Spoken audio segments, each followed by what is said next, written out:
formasi timnas terbaik sekarang ini ya. Iya. Dan memang seorang pelatih itu nomor satu. Nomor satu, dia akan memilih pemain-pemain terbaik yang menurut kacamata dia bisa akan membantu tim ini bermain memenangkan pertandingan. Nah, ini nomor satu ya. Berarti tentu mengesampingkan siapapun orang yang akan masuk sebagai starting line up. Ya, artinya oh ini harus Liga Indonesia, ini harus Liga Belanda, harus Liga Prancis, enggak, itu kesampingkan dulu ya. Boleh saya nyontek nih karena banyak sekali nama-nama pemain yang saya tahu tapi takut salah mengucapkan. Ya Bang, saya boleh nyontek ya Bang ya? Boleh, Coach. Ya ini seru juga nih kan otak-atik dari Coach RD kan? Ya kalau di kiper kan sekarang ada kita punya kiper dua yang baru, itu Paes dengan Emil. Ya, oke. Ini rame nih Coach soalnya. Jadi kalau 4 di belakang itu mungkinan ya. Kalau di kiri nggak tergantikan deh. Ferdo. Ferdo. Saya jujur, saya selama melihat semua pemain, saya jatuh cinta sama dia. Karena dia bukan hanya punya kemampuan skill yang bagus, tapi etos kerja dia luar biasa. Fisiknya. Dia punya mentalitas yang luar biasa. Dia pekerja banget. Kalau poin realistis ya, itu sih 7 ya. 7? 7. Di breakdown-nya gimana tuh kalau 7? 7-nya itu lawan Australia? Lawan Australia seri. Itu udah bagus banget. Seri, oke. Udah bagus tuh ya. Siap. Terus yang 6-nya di kandang 2, China sama Bahrain. Sapu bersih? Iya. Karena kalau ngelihat kemarin kita main di Bahrain, bisa menang itu. Kita harusnya menang. Kan? Harusnya menang. Tahu sendiri lah kita ya. Itu. Sabar sedikit aja waktu itu. Kita nggak terpengaruh dengan provokasi lawan. Kita fokus aja, nggak terpengaruh provokasi lawan dan provokasi mungkin dianggap referee. Hilangkan itu. Fokus ke permainan. Saya rasa bisa. Halo, Coach Rahman Darmawan. Ya, siap Bang. Biasa dipanggil Coach RD ya. Kalau sepak bola di tanah air tuh pecintanya taunya Coach RD. Apa kabar nih? Alhamdulillah, Coach? Kabar baik Bang. Kabar baik. Sehat ya Coach? Sehat. Ini terima kasih kita udah diterima di ini program detoxmerdeka.com Coach. Ya kan? Ini kita datang ke rumah Coach yang hobi. Ini ternyata Coach hobi juga ya miara koi ya. Ini di belakang koi banyak banget nih Coach. Iya, udah lama saya pelihara koi dari semenjak menghuni rumah ini tahun 2006 ya. Dulu kolamnya di sebelah sana, sekarang saya pindahkan di sini. Memang ya salah satu sarana lah untuk mengusir kadang kepenatan, ada stresnya juga kan dengan bermain-main dengan ikan koi. Lumayan lebih segar lagi lah gitu ya. Iya. Nah ini Coach rumahnya di kawasan Tangerang katanya ada cerita ya. Kenapa akhirnya memilih dari sekian banyak tempat, kenapa memilihnya tuh daerah Tangerang? Iya, jadi memang saat saya kemudian memutuskan hijrah dari Persija ke Persikota, lalu setelah itu saya memutuskan setelah selesai sebagai pemain sepak bola atau pesepak bola menjadi seorang pelatih sepak bola, dalam pikiran saya waktu itu, ini saya pasti nanti akan punya satu pekerjaan yang sangat dituntut untuk dengan frekuensi tinggi akan sering bersentuhan dengan airport nih gitu. Karena memang nggak mungkin selamanya kan saya akan melatih Persikota, nggak mungkin, dan tentu saya akan melatih ke banyak tim. Nah, oleh karena itu waktu itu terpikir dalam pikiran saya, enak kalau saya bisa rumah yang nggak jauh dari airport, dan kebetulan difasilitasi oleh salah satu orang yang sangat membantu saya ketika saya menjadi seorang pesepak bola dan sebagai pelatih ketika itu, saya bisa mendapatkan rumah yang betul-betul nggak jauh dari airport. Di sini 20 menit sudah sampai airport. Jadi memang membantu banget. Nah, kalau saya dari ngelatih di Papua, saya pengen pulang, itu betul-betul bisa, nggak harus bermacet-macet 1,5 jam harus nyampe rumah, atau 2 jam kalau saya, atau 3 jam kalau saya tinggal mungkin di daerah lain. Cukup 20 menit saya sampai sini. Iya, artinya nggak usah gerobak-gerubuk gitu ya? Betul, sangat bisa mengefisiensikan waktu. Karena buat saya waktu itu ketemu dengan keluarga itu sesuatu yang luar biasa ya. Karena memang sering sekali kita harus berpisah karena pekerjaan. Ya, karena sebagai pemain maupun pelatih, kadang dari kota, dari daerah Jawa bisa ke Kalimantan atau ke Papua, ke Sumatera gitu ya? Betul. Itu dalam seminggu, waktu masih itu bisa aktifnya bisa berapa kali? Wah, yang pasti ketemu airport itu bisa 1 minggu 1 kali ya. Karena begitu seringnya. Ketika sebagai pelatih, misalkan saya di Papua atau ketika saya Sriwijaya FC di Palembang, kalau saya pengen pulang saya balik harus ke sini. Tapi ketika ada traveling karena kebutuhan pertandingan juga sama kan, saya kadang ada waktu sebentar 1 hari saya bisa pulang ke rumah. Ya, kemudian saya berikutnya saya bisa kembali lagi ke tempat atau provinsi tempat saya melatih. Jadi sangat membantu sekali lah. Saya punya tempat tinggal yang nggak jauh dari airport. Kalau daerah lain mungkin orang bisa 1 jam lebih, bahkan Iya, 2 jam. betul. Ini kalau Iya, coach waktu sama keluarganya itu yang mahal ya, jadi bisa betul sekali. lebih lama lagi ya. Iya, Nah, coach ini ngomong-ngomong soal karir, iya. coach RD kan salah satu pelatih yang top lah di tanah air kan. Ya, dari Persija, Arema, Persipura, Sriwijaya, sampai Rans, terus Barito ya, itu nggak pernah dipegang gitu kan, sampai tim nasional. Bisa ada ceritanya nggak sih coach?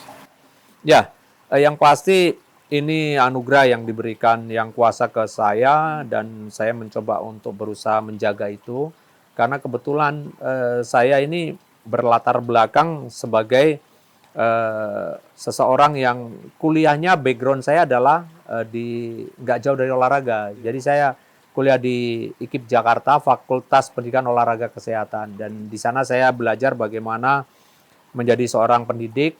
Pendidik itu kan bukan berarti hanya seorang guru, tapi juga seorang pelatih.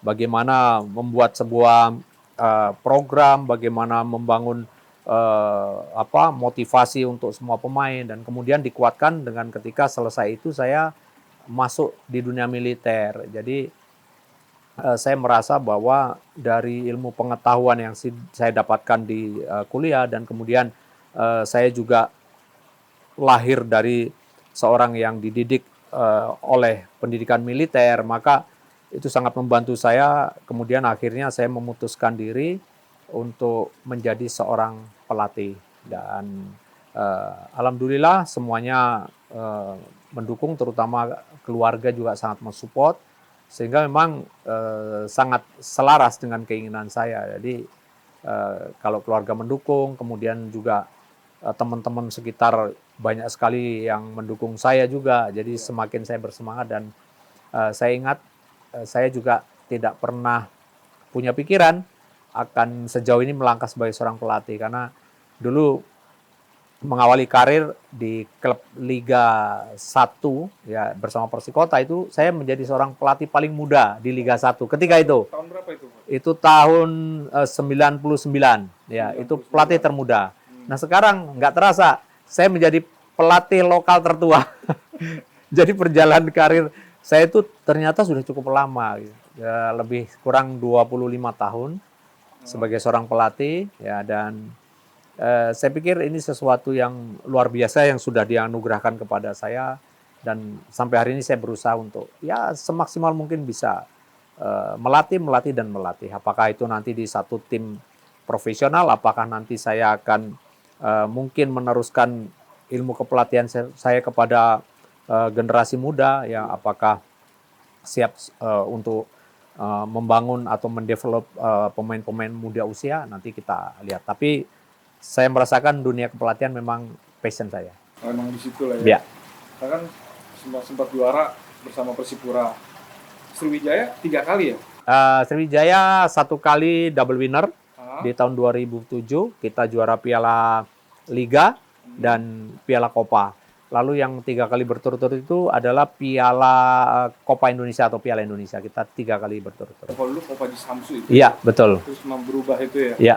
Nah, sekarang ini kan, ini saya melihatnya gitu Coach ya. Di Liga Indonesia lah. Hampir rata-rata pelatihnya itu kan malah dominannya itu banyak pelatih asing kan. Itu kenapa itu Coach? Saya pikir ini hanya soal kepercayaan saja ya.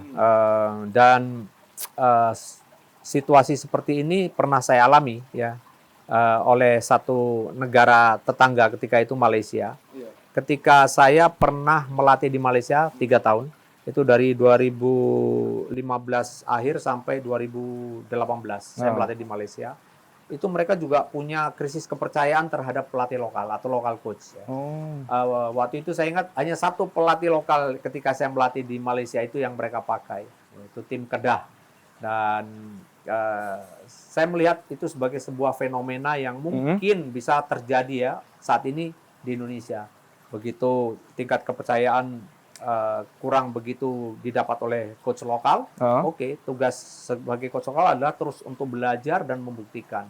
Dan saya bersyukur sampai hari ini masih ada satu coach lokal, Imron Aumaruri, ya, mudah-mudahan terus bisa menunjukkan eksistensinya dengan berharap klubnya mampu berprestasi, dan itu merupakan sebuah challenge untuk pelatih yang lain ya, untuk kita bisa ada di level yang sama atau bahkan mungkin bisa melewati coach Imron lagi. Dan tapi saya yakin kalau dilihat dari bagaimana pelatih-pelatih lokal yang ada saat ini setelah kita mengikuti 2 sesi mengadakan pro diploma, pro diploma itu menurut saya juga kita nggak kalah kok kalau dari sisi kualitas. Hanya sekali lagi kita tahu bahwa tingkat kepercayaan yang terus harus dibangun kembali. Caranya lewat apa? Itu tadi lewat kita membuktikan diri dalam setiap kesempatan yang diberikan oleh owner klub atau pemilik klub atau siapa saja yang terhadap setiap pelatih yang ditugaskan menjadi pelatih di sana. Itu siapa-siapa aja coach kalau pelatih lokal yang menurut pandangan coach RD ya seharusnya bisa mendapat kepercayaan, dia bisa memegang klub lah gitu. Wah, saya rasa banyak ya. Nah, misalnya siapa itu? Banyak, saya nggak bisa sebut satu persatu ya, karena saya punya kolega ada 20 orang itu alumni angkatan pertama pro diploma. Kemudian kemarin ada 20 sekian mereka alumni angkatan kedua pro diploma. Saya melihat mereka punya kualitas ya, mereka punya pengetahuan bagus tentang sepak bola, walaupun ada beberapa dari mereka bukan berlatar belakang sebagai pesepak bola profesional, tapi kemampuan belajarnya ya, kemampuan mengejar ketidaktahuannya seperti mantan pemain sepak bola yang menekuni profesi sebagai seorang pelatih, mereka lebih kadang-kadang lebih rajin lagi, lebih mau belajar, sehingga buat saya nggak akan pernah mengatakan oh beda kualitasnya yang dulu main bola dan tidak. Oke, akan lebih baik memang dulu dia mantan bekas pemain, kemudian dia menjadi pelatih. Tapi tidak harus menjadi seorang pesepak bola yang sampai di level tinggi lah untuk bisa menjadi seorang pelatih. Karena dengan dia mau belajar, dia mau menutupi kekurangannya, saya rasa masih terbuka kesempatan untuk siapa saja. Dan kalau saya sebut satu persatu, mungkin kita juga tahu lah ada banyak pelatih yang sudah sukses. Contoh juga ada Coach Rudi Eka yang pernah sukses, Coach Yoyo yang juga pernah sukses, walaupun dia bukan mantan pesepak bola profesional. Juga ada satu pelatih Ricky Nelson ya, yang angkatan kedua kalau nggak salah kemarin ikut Proles, juga punya kemampuan.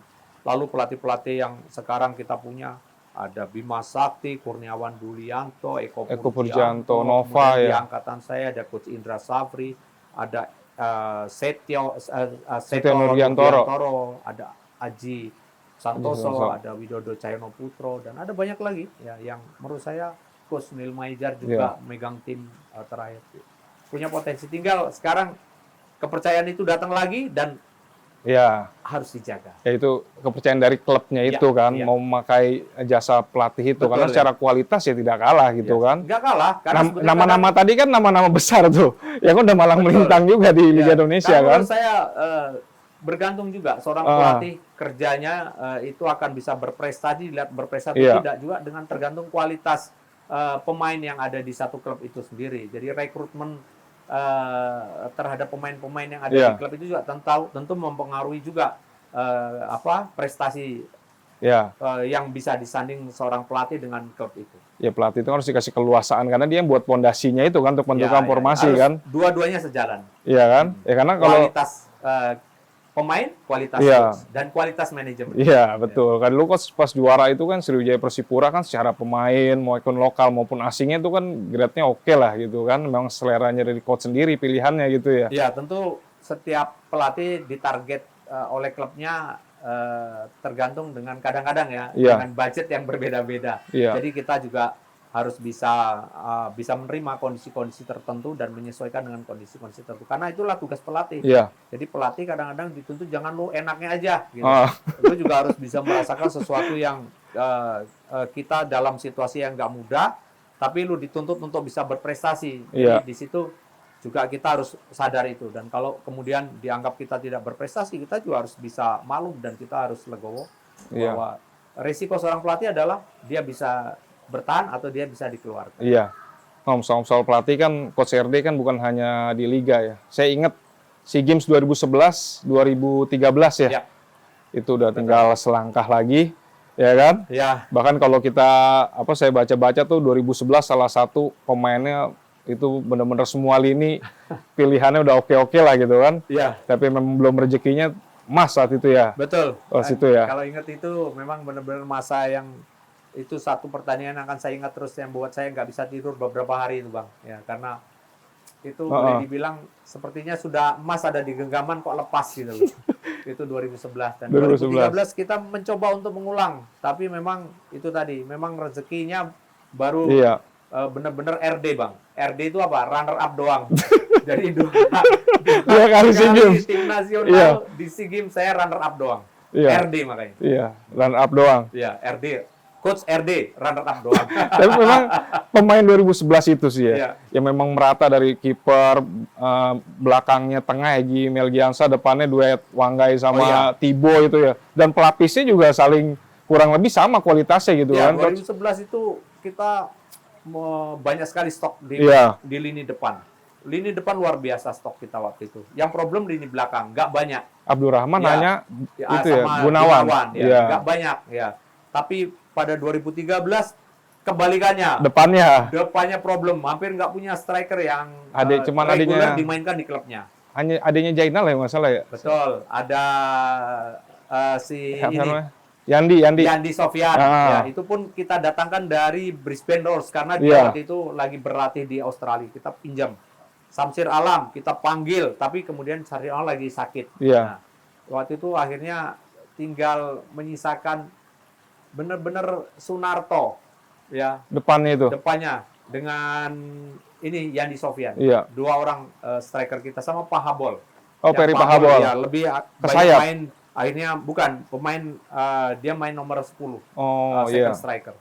Itu kenangan di timnas itu kan, yang Iya. tinggal selangkah lagi 2 kali itu. Dua kali. Up sayang banget gitu Iya, kan. Betul. Nah, makanya ini menyinggung soal timnas. Coach, sebentar lagi kan timnas senior nih kan masih berjuang nih Iya. untuk kualifikasi Piala Dunia, ya kan?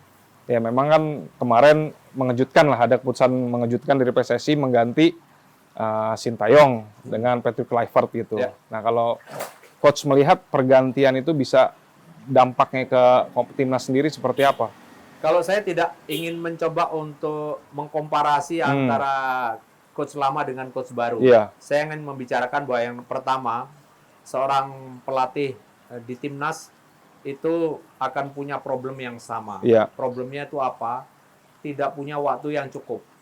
Ya, itu sama setiap pelatih. Kenapa? Karena memang di setiap pelatih timnas itu dihadapkan pada waktu yang hanya disiapkan oleh FIFA. Iya. Karena di situ ada yang namanya FIFA Match Day, atau kalaukah ada satu event yang besar ya seperti World Cup, ini pun ditaruhnya pada saat di kalender FIFA. Jadi tidak ada pemain yang punya waktu berlatih 1 bulan bersama atau 2 minggu bersama, enggak. Iya. Ya, kecuali kalau memang negara tersebut menghentikan kompetisi, kemudian punya waktu persiapan sebulan untuk menghadapi final World Cup. Kalau Iya. kita nanti insya Allah lolos nih. Amin. Mungkin nanti menjelang World Cup dilakukan itu biasanya memang ada waktu tuh 4 minggu itu. Oh, biasanya. lebih panjang TC-nya tuh ya. Itu semua negara kan, kita ingat World Cup terakhir kan kemarin semua negara rata-rata punya waktu 2 sampai 4 minggu. Itu lumayan. Tapi selebihnya dalam posisi seperti sekarang problemnya sama. Kita tidak punya waktu yang cukup. Nah, kemarin ketika pelatih yang lama STY dia sudah Bentuk kerangka timnya, membangun satu ya. filosofi permainan yang terus secara kontinu dia lakukan. Ya. Kemudian strategi bermainnya selalu itu yang dimainkan. Ya. Apa strateginya? Oh, kemarin dia bermain dengan dominan, main dengan 3-5-2 atau 3-4-3. Ya. Nah, transformasi ketika bertahan menjadi 5-3-2 atau transformasi dari 3-4-3 menjadi 5-4-1 ketika Bertahan, iya. Kemudian strategi bermainnya apa? Dominan dengan counter attacking. Iya. Itu kita bicara yang lama. Iya. Nah, hasilnya bagaimana? Hasilnya kemarin cukup efektif. Iya. Kita mampu dengan cara bermain seperti itu mengalahkan Arab Saudi. Iya. Ya. Kita menahan Bahrain, menahan Arab Saudi di kandang mereka. Iya. Australia kita seri juga. Australia seri, kita hanya kalah dengan China. Nah, kalah dengan Jepang. Iya. Tapi memang kalau kita bicara Jepang, oke lah. Iya, Nanti oke. sedikit kita geser sedikit. Oke. Nah, tapi kita balik lagi ke situasi yang saat mungkin ini nih. saat sekarang. Nah, Iya. sekarang ketika STY kemarin kerja dengan filosofi yang sudah dia Iya. lakukan selama berkali-kali terhadap tim yang dia buat, Iya. ya baik dengan tim Nas sebelum ini maupun dengan timnas yang ketika banyak sekali pemain-pemain naturalisasi yang bergabung, dan kemudian sekarang datang Patrick Kluivert. Patrick Kluivert. Iya. Ya, dengan mungkin saya tidak tahu apakah masih mempertahankan ya filosofi yang mungkin sama atau berbeda, karena sekali lagi setiap pelatih biasanya akan punya pendekatan yang berbeda walaupun gayanya beda-beda gitu. Walaupun filosofinya sama, misalkan filosofi itu ada 3 ya. Ada namanya filosofi bermain asosiatif, itu possession. Ada progressive possession. Iya. Yang kedua, yang ketiga direct play. Jadi sebetulnya kalau dikecilkan, jadi yang namanya filosofi itu cuma ada 3 dalam sepak bola. Lalu yang banyak itu apa? Strateginya. Nah, taktikalnya itu banyak. Formasi macam-macam. itu bagian strategi itu ya. Yes. Ya, formasinya formasi itu part of strategi. Ya. Ya. Jadi strateginya bermain seperti apa? Apakah dia akan dominan nantinya menyerang? Iya. Apakah dominan menunggu lawan di sepertiga tengah, kemudian rebut bola, kemudian menyerang dengan cepat? Iya. Apakah dia high press, main di daerah lawan dengan terus memberi tekanan? Kita tidak tahu. Iya. Karena itu menjadi domain head coach nanti. Tapi perlu saya mungkin sedikit ilustrasikan. Iya.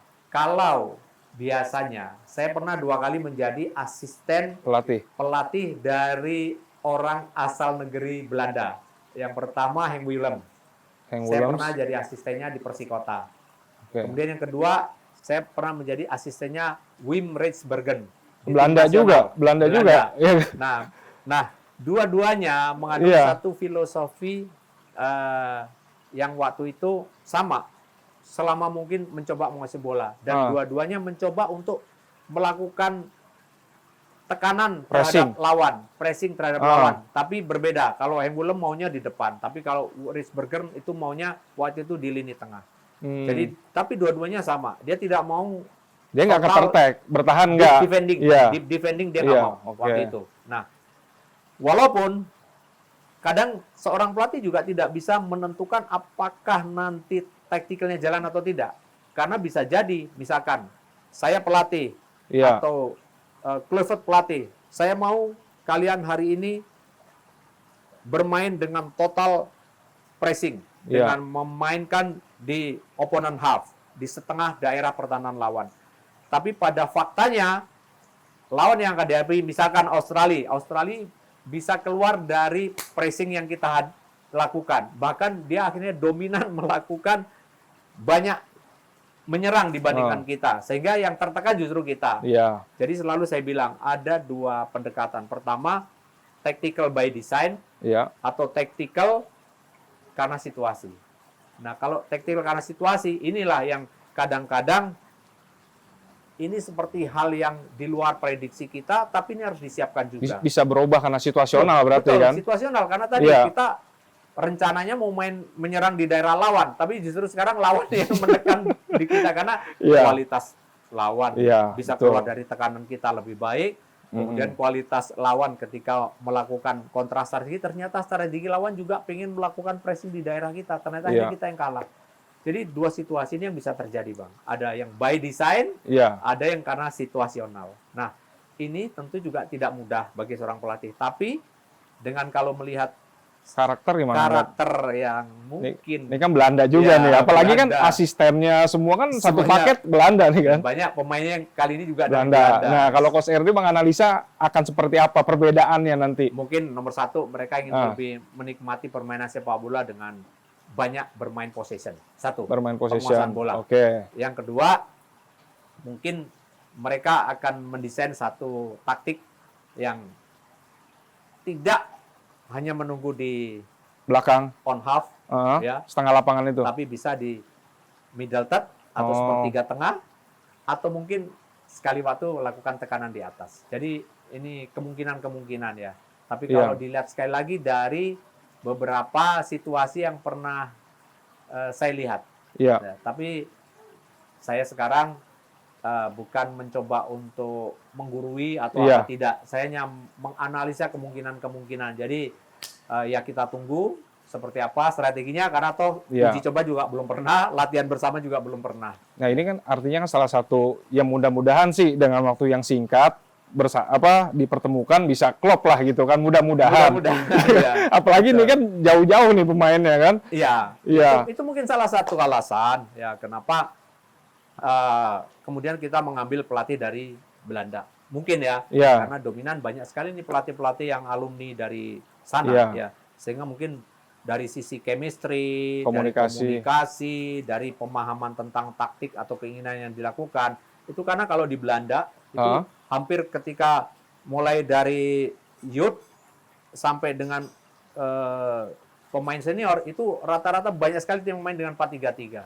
Ya. Oh, pakemnya gitu? Ya, pakemnya mereka main dengan 4-3-3. Ya, bahkan ketika main di usia muda pun, ya, mereka banyak sekali membuat formasi bermain dengan 4-3-3. Ya. Nah, kalau Coach RD melihat secara formasi, kalau tadi kan STY kan lebih ke 3-4-3 gitu ya, ya kan, dan dia lebih mengandalkan counter attack. Nah, kalau Kluivert ini kelihatannya akan formasi 4-3-3 atau seperti apa? Ya, saya pikir kalau 4 ya. Oh, belakang itu 4? Belakang 4 ya. Oke. Kalau ST kan kemarin 3, tapi pada saat defense menjadi 5. Ya, yang kanan kirinya turun itu ya. Kan, ya transformasi posisi ketika bertahan menjadi 5. Iya. Nah, kalau di sini saya pikir dia akan tetap memakai dengan 4 back. Ya, kemudian apakah nanti 3-nya seperti apa? Apakah 3-nya pakai satu holding midfielder? Atau 2? Iya. Ya, kalau 2, maka dia akan pakai pemain nomor 10. Iya. Pemain nomor 10. Nah, kemarin dalam beberapa situasi menarik tuh Marcelino main di posisi itu. Ya. Kemudian 3-nya di depan, mungkin nanti bisa kita bicarakan. Tapi kemungkinan dia akan main 4-2, 3-1 atau 4-3-3. Iya. Saya rasa itu. Nah, ini kan dalam meracik timnas ini kan yang agak sedikit berat, PSSI menyiapkan paketnya komplit nih, Coach. Ya kan? Patrick Kluivert, Ibanu Deni Lanzat, ya kan? Ada Alex Pastoor, Gerard Van den Berg. Nah, yang terbaru ada Jordi Cruijff ya, anak legenda Belanda Johan Cruijff. Nah, ini dalam situasi meracik timnas seperti ini dengan banyaknya ya orang yang memikirkannya lah gitu kan. Itu menurut Coach seefektif apa gitu? Ya, tetap kan di setiap staf kepelatihan itu masing-masing punya desk job yang berbeda ya. Walaupun semuanya dari satu head coach ya. Tapi kemudian head coach akan memberikan tugas kepada setiap pelatihnya untuk apa yang akan dia buat. Asistennya itu ya. Semua asistennya tentu akan dimaksimalkan untuk bekerja sesuai dengan apa yang dia inginkan. Saya pikir ini bukan hal baru lah ya untuk seorang Patrick Kluivert atau mungkin Pastoor atau Van den Berg melaksanakan tugas-tugas seperti ini dengan klub-klub mereka sebelumnya. Ini sesuatu yang sudah biasa lah mereka lakukan. Tapi kuncinya pasti ya tetap muaranya dari Patrick Kluivert. Arahannya itu dari Patrick Kluivert nih ya. Patrick Kluivert ya. Soal apakah nanti Pastoor yang akan ditugaskan lebih dominan untuk memimpin latihan di part apa ya. Kemudian Deni Lanzat, Deni di bagian apa, kemudian Van den Berg pada saat seperti apa ya. Semuanya akan sangat bergantung sama keputusan Patrick Kluivert. Tapi apapun yang terjadi tidak pernah Pastoor yang akan bertanggung jawab, tidak akan pernah Deni Lanzat yang bertanggung jawab, tidak akan pernah Van den Berg yang bertanggung jawab adalah Patrick. Karena dia head coach-nya gitu ya. Ya makanya ini kan artinya kan harapannya kan chemistry-nya kan udah ada gitu kan. Tinggal si pelatih ini kan menempatkan asistennya sesuai dengan kebutuhan di timnya kan. Iya, betul. Semoga kan lebih efektif gitu kan. Nah, ini kan ngomong-ngomong soal pemain nih, Coach. Ya. Ini kita ada 3 nih. Yang terbaru kemarin, Erick Thohir di DPR, Ya. DPR menyetujui 3 naturalisasi. Ada Emilio Mulyadi, ya kan, Joy Tolopesi, sama satu lagi Dian James. Ya, nah ini kan masuk ke 3 ini kan artinya kan menarik Ya. untuk komposisi pemain timnas yang ada saat ini kan. Ya. Berarti ada 4 karena kemarin Rodmeni belum main juga. Iya, Walaupun sudah, tapi belum Iya, main. itu Berarti belum main, ya? ada 4 termasuk Ada 4. ya. Iya. Itu. Sama Nah. Hilgers satu lagi belum pernah main ya. Tapi waktu itu Hilgers udah pernah masuk, udah pernah main. Masuk, tapi pernah Udah main. Hilgers, ya? Kevin Dix sudah main. Oh, iya, iya, waktu itu iya. kan sempat cedera. Oke. Nah, yang oleh Romeni ini termasuk Romeni jadinya yang 4. belum main ya, jadi Iya, 4 4. Nah, ini kan menarik kan? Artinya kan Ya. bisa berubah nih. Aha. Pemain yang dipanggilnya itu kan. Aha. Nah, kalau coach gimana otak-atiknya tuh kira-kira? Ya Mungkin- memang kalau kita ngomongin soal formasi timnas terbaik sekarang ini ya, Iya. dan memang seorang pelatih itu nomor satu dia akan memilih pemain-pemain terbaik yang menurut kacamata dia bisa akan membantu tim ini bermain memenangkan pertandingan. Nah, ini nomor 1 ya. Berarti tentu mengesampingkan siapapun orang yang akan masuk sebagai starting line up. Ya, artinya ini harus Liga Indonesia, ini harus Liga Belanda, harus Liga Prancis, enggak, itu kesampingkan dulu ya. Nomor 1 yang terbaik. Gitu ya. Iya, dan yang siap ya pemainnya Yang harus siap ya. ya. Nah, kalau kita bicara mengenai formasi, walaupun masih agak dini ya, tapi Iya. Ya, mungkin ada analisis kan dari coach ya, dengan pengalaman itu kan. boleh saya nyontek nih, karena Oke, banyak boleh. sekali nama-nama pemain yang saya tahu, tapi Iya, benar. takut salah mengucapkan. Iya, Bang, boleh. saya boleh nyontek ya Bang ya? Boleh, coach. Ya, ini seru juga nih kan, otak-atik dari coach RD kan. Ya, kalau di kiper kan sekarang ada 2, kita punya kiper 2 yang baru, yaitu Paes dengan Emil. Ya, Oke, ini rame nih ya, coach soalnya. Yang dari Liga Indonesia yang langganan itu Nadio. ada juga Nadio sama Yang Persebaya punya tim. Ya itu si kiper Persebaya, iya itu. Ya, oke.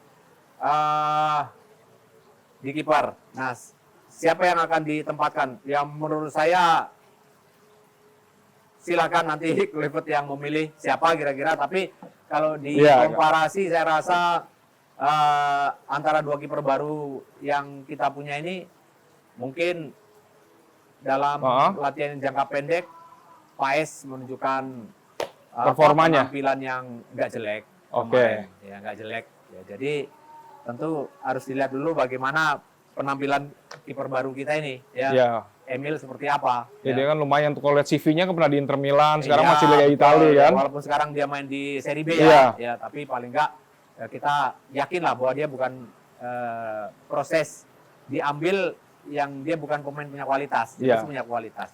Iya. Oke, di situ antara itulah ya. Antara 2 itulah ya. Oke, kemudian kalau kita di lini belakang. Coach pakainya berapa formasinya? 4-2-3-1. 4-2-3-1 ya. Oke. Ya, 4-2-3-1. Jadi kalau 4 di belakang itu mungkinan ya. Kalau di kiri nggak tergantikan deh. Ferdo. Ferdo.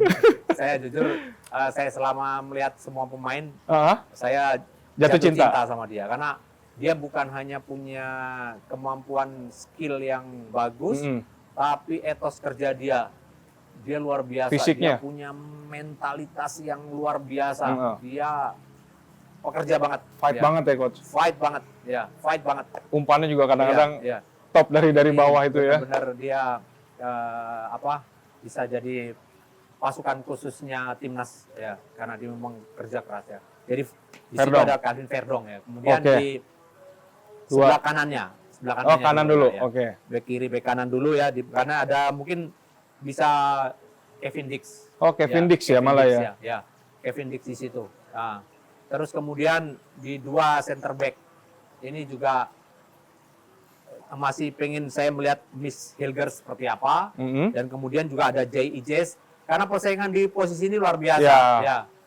Luar biasa, karena ada Jordi Amat, ya. Hapner, Rido, Rizky Rido nggak kalah kualitas. Ya, betul. Kemudian ada lagi anak hilang yang mungkin bisa ditarik balik lagi. Siapa itu? Bang? Yang tinggi Bang? Yang mana nih coach? Anak hilang. Ya? Kemarin SD sempat hilang. Dia Elkan Bagot. Elkan Bagot. Elkan Bagot. Iya. Bisa. Ya makin rame kalau masuk artinya kan makin rame. Banyak banget Makin di banyak di posisi posisi itu. itu. Nah, Kalau J tapi- nggak tergantikan. Oke, kalau misalkan ada J di situ, Bang J. kemudian ada Jordi ya, kemudian ada Rido. Nah, sekarang problemnya adalah Rizky Ridho secara kualitas individu Iya. dia sebetulnya ada di situ levelnya sudah. Tapi dia selama dengan Persija dia banyak sekali main dengan 3 center back. Main dengan 3 center 3 back. center back. Nah, dia biasanya main di sebelah kiri. Iya. Karena di tengahnya dia Kudela, di sebelah kanan bisa Ferrari atau bisa pemain yang lain. Iya. Dia bisa sebelah kiri. Tapi kalau dia akan dipasangkan, dia bisa main lah dengan Ijes di situ atau dengan siapapun. Iya. Karena jujur Ridho juga nggak kalah kualitas. Kualitas, Tinggal ya. sekarang pelatih menentukan lawan mana. Mungkin kalau tidak lawan Australia, mungkin cari mana yang punya kecepatan lebih bagus nih pemain-pemain depannya. Mungkin bisa Iya. ditaruh Rizky Ridho. Rizky Ridho. Kalau mungkin nggak terlalu cepat nih pemain depannya, mungkin bisa Dia pemain melihat Lihat kebutuhan kebutuhan juga juga. lawannya siapa gitu ya. Oke, kita tadi udah bicara 4 di belakang ya, Iya. Pak ya. Nah, sekarang 2. Sekarang tinggal 2 di tengah. Ya. 2 di DM ya. Iya, 2 DM. 2 DM sih. Saya sih kemarin otak-atik sedikit gambaran pemain muda dan satu senior lah ya. Satu Iya. yang experience. Yang experience ada Tom Haye. Tom Di Haye. situ. Kemudian yang satunya kemarin Ivar Jenner. Ivar itu kan Ivar dominan Jenner lebih ya. muda. Iya. Dia mainnya Lebih lebih ngotot lah ya. Ya, lebih bener-bener. Tapi kita juga punya pemain lokal sebetulnya. Kambuaya. Di situ. Ada Ricky Kambuaya. yang kemarin juga selama di Dewa main dengan Jaja di Iya. posisi nomor 8. Iya. Lalu kemudian ada menurut saya yang udah lama nggak dilirik nih, pemain Semarang Bang, Dewangga. Dewangga. Menurut saya juga punya potensi Untuk main masuk di situ. ya. Untuk masuk di situ. Bahkan main menurut saya Layak ya. layak. Tinggal sekarang sekali lagi bangun mentalitas yang Iya. bagus untuk dia ada di bersama pemain yang lain untuk ada di satu tim bisa blend dengan baik dan saya rasa Dan nggak ada dan masalah. Dewangga tuh cuma STI bisa 3 posisi loh. Coach kayak ya kan bisa di back kiri, bisa jadi DM, kadang Iya. bisa di center waktu itu Iya. ditaruh kan. Dan kemarin Kambuaya jujur dikasih kesempatan tapi menurut saya kesempatannya terlalu sedikit. Sedikit ya, sepakat. Dia selalu main di Iya. menit akhir. Iya. Kadang Bang pemain yang main di menit akhir 10 Iya. menit itu kadang-kadang dia nggak masuk di dalam satu ritme yang sudah begitu tinggi. Iya. Dia telat. Jadi benar-benar kadang-kadang kalau 10 menit itu banyak yang sangat kurang. Belum panas Eksploitasi ya. kemampuan dia itu enggak. Iya. Belum panas Bang. Jadi saya nggak bisa mengatakan oh itu kemarin Iya. dicoba main jelek. Oh nggak bisa gitu. Kalau mau coba Minimal, coba bro. dari babak pertama. Setengah babak lah minimal. Iya, babak pertama lah kita coba dulu main. Lihat dulu ya. Lihat Oke. babak pertama. Jadi kalau dia ada kesalahan bisa kita ganti. Ganti. Iya. Ya kalau 10 Daripada menit nggak resiko- fair, kalau 10 menit nggak fair ya, Ya, menilai menurut itu saya ya. daripada resiko dia main kedua kan. Iya. Ya, lebih baik main pertama kalau ada salah kita ganti. Oke. Jadi daripada bimbang kan. Nah, menurut Iya. saya patut untuk dicoba Kambuaya atau Dewangga dari menit pertama. Jadi di Posisi. Dewa inti terus berapa kali nyetak gol, umpannya luar Dan dia biasa. pintar main. Sama Egy sama Jaja ya. Betul. Ya kan? Kemudian siapa pemain nomor 10? Nah, Nah, naik satu Iya. nomor 10-nya siapa? Kemarin Marcelino udah membuktikan 2 gol lawan Arab Ya. Saudi. nggak cuma 2 gol, tapi cara dia main mencerminkan benar-benar pemain yang sangat sulit dijaga. Iya. Ya, sangat sulit dijaga karena dia punya mobility yang sangat bagus. Pegang bolanya juga tenang Dia gitu ya, pegang bola coach. tenang, dia berani berkombinasi dengan striker Iya. kita. Tapi walaupun problem besar tim kita kemarin adalah striker. Oke, Ya. oke. Kalau di situ ada Marcelino atau siapapun yang ada di situ, Iya. apakah bisa si ini ditarik sedikit Bang yang kita punya striker kemarin Rafael Struijk. Dia bisa main nomor 10 saya rasa. Oh, jadi nomor 10 Rafael. Nggak iya. terlalu ngelebar lagi kayak Ya, RST ya. enggak. Karena Oke. dia juga cukup smart. Nah. Dia cukup pintar walaupun mobility-nya tidak sebagus Marcelino, tapi dia bisa. Nah, kemudian siapa nih kanan kirinya?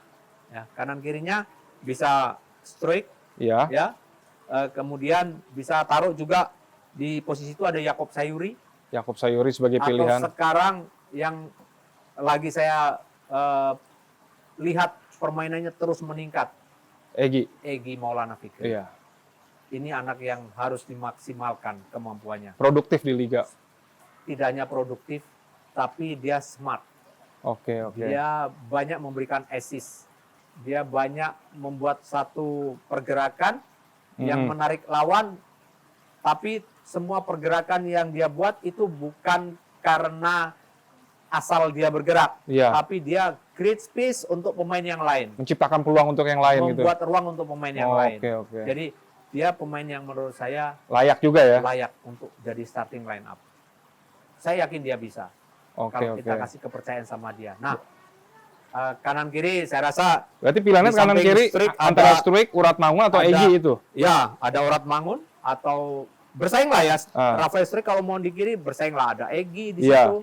Ya, kemudian ada Jakob Sayuri. Nah, Uratmangun kalau nggak salah lawan Australia itu dia kartu tuh, ada akumulasi tuh. Oke, bisa ada Jakob atau Egy bisa dimainkan. Berarti itu ya antara Jakob atau Egy ya. Nah, sekarang striker. Nah, striker nih, ini menarik. Kita yang kemarin SPI itu memang kita strikernya ya, bomber. Striker yang saya tanpa mengecilkan peran Sananta atau Dimas Derajat, kemudian Dimas Derajat atau tidak, ya mereka punya kualitas masing-masing, tapi dengan cara bermain yang kemarin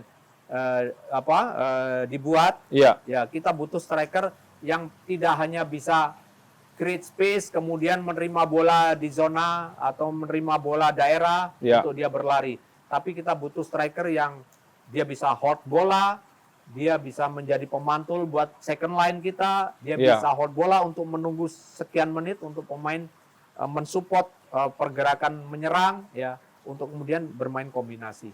Nah, tentu kita semua kemarin berharap mudah-mudahan Oli Romeni bisa ada di peran memainkan peran yang tadi coach sebut itu ya. Nah kan ini udah dinaturalisasi bisa main nanti kan? Ya, kita tinggal tunggu. Ya. Mudah-mudahan dia bisa. Berarti striker Ole. Ya. Kalau coach RD. Ya, kalau dari saya sementara Ole Romeni. Ya. Kalau kita mau lebih komplit di posisi itu ya.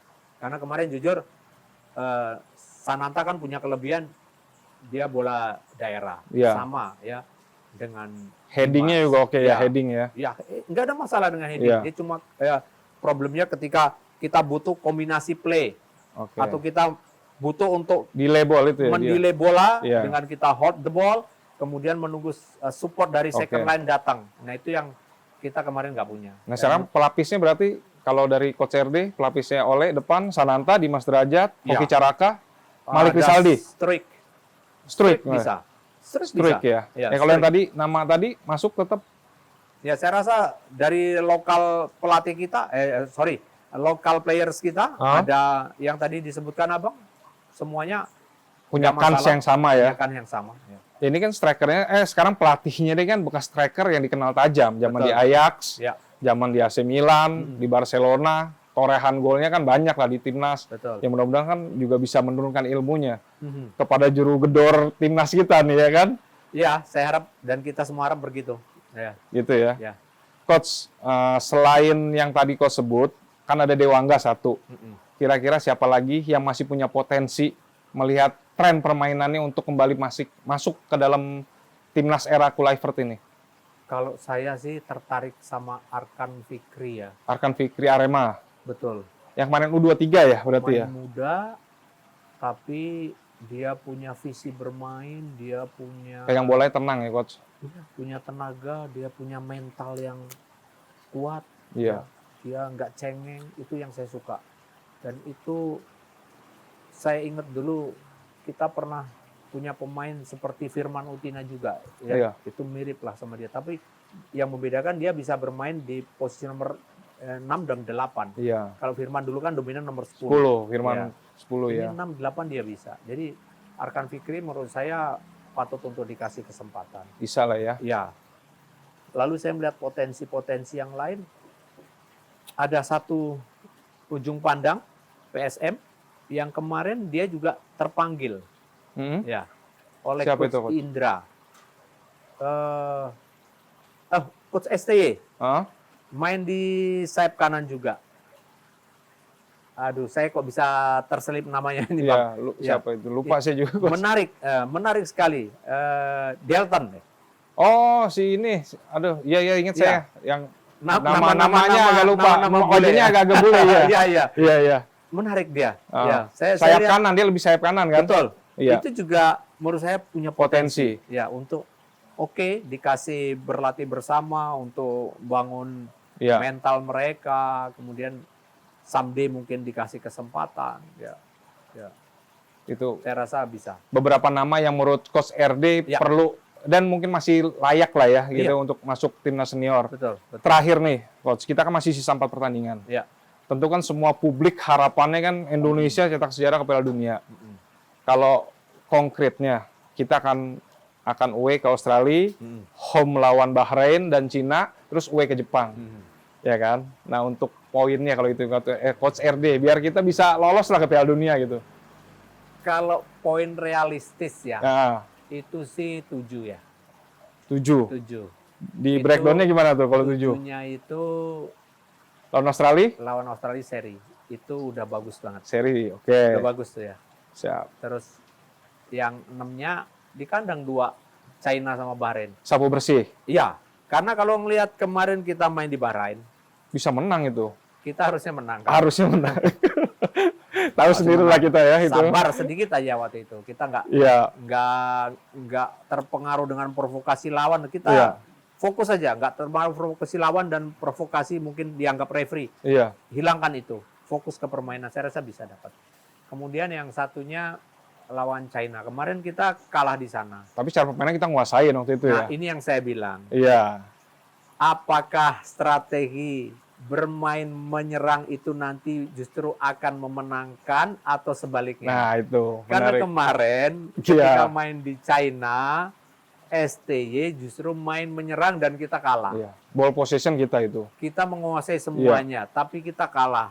Tapi ketika kita main defending, to counter attacking, kita menang.